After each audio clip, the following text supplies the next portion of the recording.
ఓయ్, వంట చేస్తూ నీకో మాట చెప్పనా? ఒక అమ్మాయి ఒక అబ్బాయితో బాధతో ఇలా అంటుంది. కారణాలు చిన్నవే, కాకపోతే కోపాలే పెద్దవి. అయినా ఈసారి తగ్గాలనిపించడం లేదు. ఎందుకంటే ఈసారి నొప్పి కూడా చిన్నది కాదు. మాటల్లో చెప్పలేనంత మనసు లోపల ఏదో నిశ్శబ్దం మిగిలిపోయింది. ఎవరైనా ఒక్కసారి అర్థం చేసుకుంటే చాలు అని అనిపించే స్థితి దాటిపోయింది. ఎప్పుడైతే ఎవరు ఉన్నా లేకున్నా ఒంటరిగా ఉన్నట్లు అనిపిస్తుందో అప్పుడు తను ఎంతమందిలో ఉన్నా ఒంటరియే.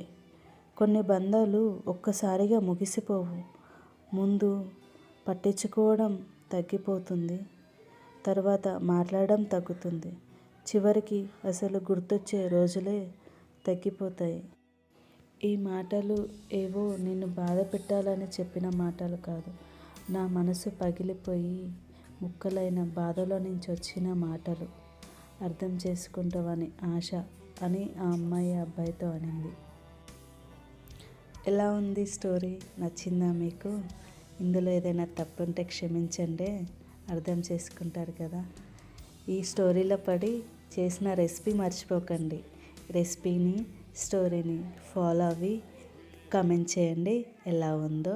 Please share my channel. Thank you.